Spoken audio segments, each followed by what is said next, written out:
Praise the Lord. എൻ്റെ പേര് ശോഭ Sojan, husband Sojan. ഞങ്ങൾക്ക് 3 മക്കളാണ്. ഞാൻ 2026 ജനുവരി 16-ാം തീയതി 2023 ജനുവരി 16-ാം തീയതിയാണ് ഉടമ്പടി എടുത്തത്. അതായത് ഞാൻ ശരിക്കും പറഞ്ഞാൽ ഉടമ്പടി എടുക്കണം എന്നുള്ള ഒരാഗ്രഹത്തോടു കൂടി ഒന്നും ആയിരുന്നില്ല ഉടമ്പടി എടുക്കാൻ പോയതൊന്നും. കാരണം ഞങ്ങൾ കുടുംബമായിട്ട് ഞങ്ങളുടെ ഒരു ചിന്ത എന്താണെന്ന് വെച്ചാൽ, ഞങ്ങൾ വിശുദ്ധ കുർബാനയ്ക്ക് പോകുന്നുണ്ട്, കുടുംബമായിട്ട് ജപമാല ചൊല്ലുന്നുണ്ട്, ബൈബിൾ വായിക്കുന്നുണ്ട്. അപ്പം ഞങ്ങളെപ്പോലുള്ള ഒരു വ്യക്തിക്കല്ല ഈ ഉടമ്പടിയാണെന്നുള്ളൊരു തെറ്റിദ്ധാരണയായിരുന്നു. അപ്പം ഞങ്ങൾക്ക് പലപ്പോഴും ഈ കുർബാന കഴിഞ്ഞ് കയറി വരുമ്പോൾ പലപ്പോഴും ഈ കൃപാസനത്തിൻ്റെ പത്രമൊക്കെ തരുമ്പോൾ ഞങ്ങൾ വാങ്ങിക്കാതെ തന്നെ കയറിപ്പോയി. കാരണം ഞങ്ങൾക്ക് ഇതിൻ്റെ ആവശ്യമില്ലല്ലോ, നമ്മൾ വലിയ വിശുദ്ധി ജീവിക്കുന്നവരാണല്ലോ, അങ്ങനെയുള്ളൊരു ചിന്തയായിരുന്നു നമുക്ക്. അങ്ങനെയായിരുന്നപ്പോഴേ ഞാൻ നാട്ടിൽ ചെന്നപ്പോൾ എനിക്ക് 2 ആങ്ങളമാരാണ്. എൻ്റെ നേരെ ഇളയ ആങ്ങള 23 വർഷമായിട്ട് മദ്യപാനിയാണ്. അപ്പം അവനിങ്ങനെ രാവിലെ കള്ളൊക്കെ കുടിച്ചില്ല, അവൻ്റെ കൈയൊക്കെ ഇങ്ങനെ വിറയ്ക്കും, അത്രയും ഒരു സ്റ്റേജിലായി. അപ്പം എൻ്റെ ഒരു തീരാ ദുഃഖമായിരുന്നു എൻ്റെ ആങ്ങളുടെ ഒരു മദ്യപാനം. അപ്പം അങ്ങനെ നാട്ടിൽ എൻ്റെ മമ്മിയുടെ ആങ്ങളുടെ മോനെ പട്ടത്തിന് നാട്ടിൽ ചെന്നപ്പോൾ അവൻ്റെ ഒരു മദ്യപാനം അധികമായി കാണുകയും, ഞാൻ എവിടെ പള്ളിയിൽ പോയാലും അല്ലെ എന്ത് കാര്യത്തിന് പോയാലും ഞാൻ ഫസ്റ്റ് പ്രാർത്ഥിക്കുന്നത് ഇവൻ്റെ ഒരു കാര്യമാണ്. പക്ഷേ ഈ 23 വർഷമായിട്ടും ഞാൻ പ്രാർത്ഥിച്ചിട്ടും നടക്കുന്നില്ലല്ലോ എന്നോർത്ത്. അപ്പം എന്നോട് ഇങ്ങനെ പലരും പറയുന്നുണ്ടായിരുന്നു പോയി ഉടമ്പടി എടുക്കണം, അപ്പം പറയുന്നുണ്ടായിരുന്നു. പക്ഷെ എങ്കിലും ഉടമ്പടി എടുക്കേണ്ട ആവശ്യമൊന്നുമില്ല, ഉടമ്പടി കൊണ്ട് മാറുമോ, അങ്ങനെയുള്ളൊരു സംശയമൊക്കെ ആയിരുന്നു. എനിവേ ഞാൻ 2023 ജനുവരി 16-ാം തീയതി അവിടെ ഉടമ്പടി എടുക്കാൻ പോയി. 18-ാം തീയതിയാണ് ഞങ്ങൾക്ക് ഇങ്ങോട്ട് പോരേണ്ടത്. കാരണം 17-ാം തീയതി രാത്രിയിലാണ് ഞങ്ങൾക്ക് കയറേണ്ടത്. 16-ാം തീയതി ഞങ്ങൾ അവിടെ ചെന്നു, ഞങ്ങൾ ഉടമ്പടി എടുത്തു. ആദ്യത്തെ നിയോഗമായിട്ട് ഞങ്ങൾ വെച്ചത് പരിശുദ്ധാത്മാവിനാൽ ഞങ്ങളുടെ കുടുംബം നിറയപ്പെടണമെന്നായിരുന്നു വെച്ചത്. രണ്ടാമത്തെ ഉടമ്പടി നിയോഗം എൻ്റെ ആങ്ങളുടെ മദ്യപാനമായിരുന്നു. അപ്പോൾ 23 വർഷമായിട്ട് മദ്യപിച്ച് നടന്ന എൻ്റെ ആങ്ങള ഞാൻ ജനുവരി 16-ന് ഉടമ്പടി എടുക്കുകയും പിന്നെ മമ്മി പോയി ഉടമ്പടി എടുക്കുകയും അങ്ങനെ എൻ്റെ ആങ്ങളേനെ മാവേലിക്കരയുള്ള ഒരു ഡി അഡിക്ഷൻ സെൻ്ററിൽ അഡ്മിറ്റ് ആക്കുകയും അവർ പറഞ്ഞു ഇത് ഒത്തിരിയായി, ബ്രെയിനിലൊക്കെ ആയി, നമുക്കൊരു ഉറപ്പുമില്ല, ഈ മദ്യപാനം മാറുമെന്നൊരു ഉറപ്പുമില്ല എന്ന് പറയുകയും, പക്ഷേ പരിശുദ്ധ അമ്മ ഈശോയോട് പറഞ്ഞ് എൻ്റെ ആങ്ങളയുടെ മദ്യപാനം ആ ഡി അഡിക്ഷൻ സെൻ്ററിൽ പോയതോടുകൂടി, അതായത് ആങ്ങളെയും വൈഫും കൂടിയാണ് അവിടെ പോയത്. ആ സമയത്ത് അവൻ്റെ മോന്, എൻ്റെ ഇളയതാണ് ആങ്ങള, മോന് 10ാം ക്ലാസ് എക്സാമാണ്, പപ്പയും മമ്മിയും കൂടെയാണ് ഇവനെ നോക്കിയത്.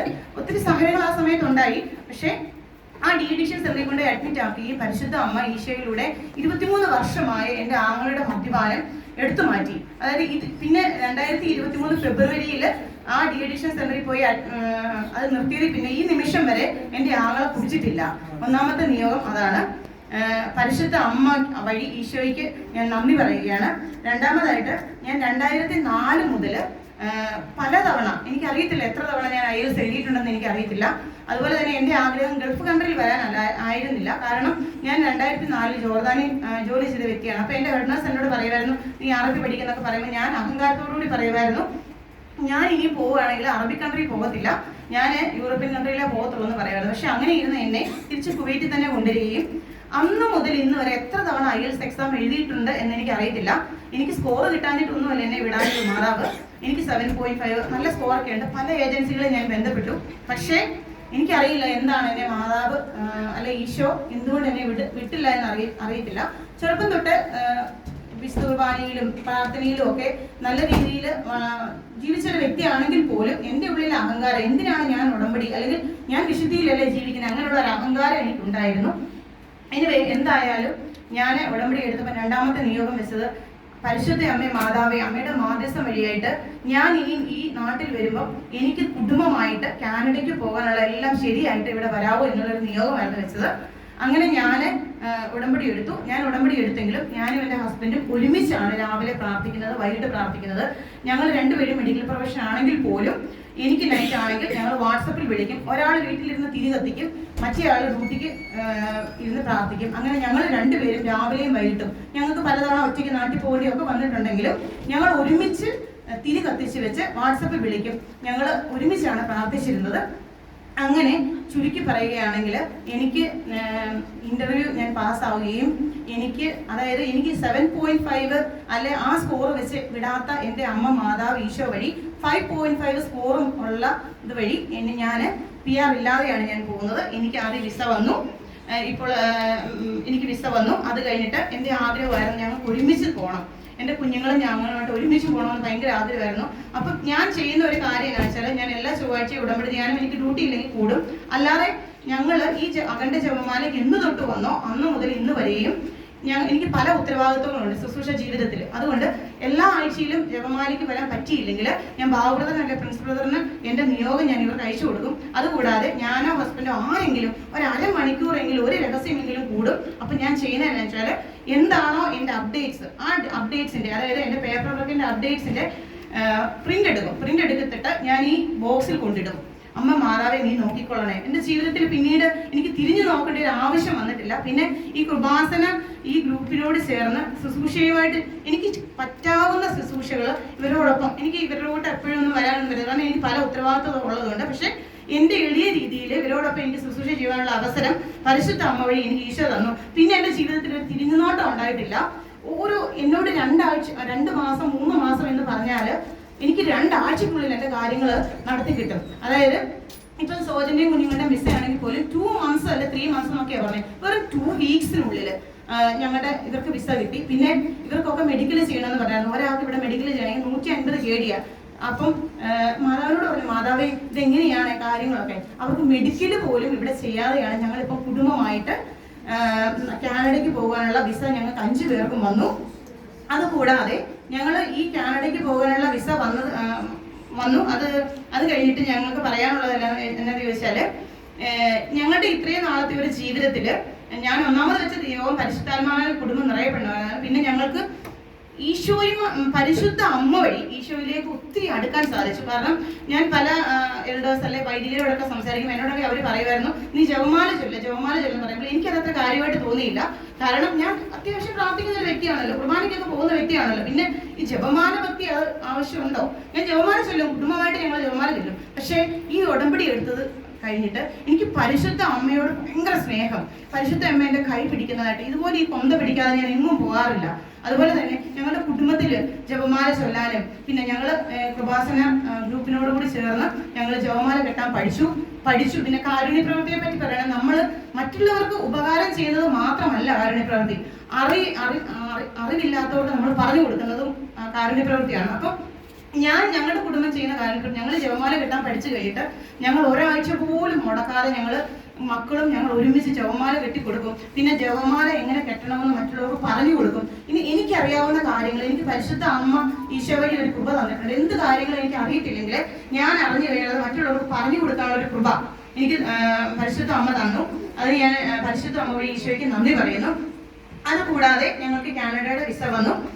പിന്നെ മൂന്നാമത്തത് കാര്യം എന്ന് പറയുന്നത്, ഞങ്ങള് ഈ വീട്ടിൽ താമസിച്ച് അവര് കാനഡയ്ക്ക് പോയി ഞങ്ങളുമായിട്ട് കോൺടാക്ട് ഉണ്ട്. അപ്പൊ ഇവര് ഞങ്ങളോട് പറഞ്ഞു, നിങ്ങൾ അവിടെ വന്ന് നിങ്ങളൊരു കാര്യം ചെയ്യണം, നിങ്ങളൊരു അമേരിക്കൻ വിസയ്ക്ക് അപ്ലൈ ചെയ്തിട്ട് വരണം, വിസിറ്റിംഗ് വിസയ്ക്ക് അപ്ലൈ ചെയ്തിട്ട് വരണം. കാരണം അവിടെ വന്നിട്ട് നമുക്ക് അപ്പോയിന്റ്മെന്റ് കിട്ടാൻ 1.5-2 വർഷം എടുക്കുമെന്ന് പറഞ്ഞു.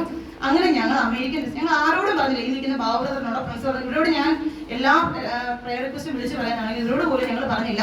വെറുതെ ഞങ്ങൾ ഒരു അമേരിക്കൻ വിസയ്ക്ക് അപ്ലൈ ചെയ്തു. ഇന്ന് അപ്ലൈ ചെയ്തെങ്കിൽ നാളെ ഞങ്ങൾക്ക് അപ്പോയിന്റ്മെന്റ് കിട്ടി. അപ്പൊ എന്റെ മിനിസ്ട്രിയുടെ റിസൈൻ പ്രോസസ് ഒക്കെ നടക്കുക, എങ്ങനെ പാസ്പോർട്ട് കൊടുക്കണമെന്നും അറിയില്ല. ആ സമയത്ത് ഞങ്ങൾക്ക് അപ്പോയിന്റ്മെന്റ് കിട്ടുകയും അന്ന് രാവിലെ എനിക്ക് വീട്ടിൽ നിന്ന് ഫോൺ വന്നു. എൻ്റെ പപ്പായുടെ അനിയൻ CSM ആയിരുന്നു. പപ്പായുടെ അനിയൻ മരിച്ചു പോയി എന്ന് ഞങ്ങൾ കുർബാനയ്ക്ക് പോകാൻ വണ്ടിയിൽ കയറി കഴിഞ്ഞാണ് ആ മെസ്സേജ് ഞാൻ കേട്ടത്.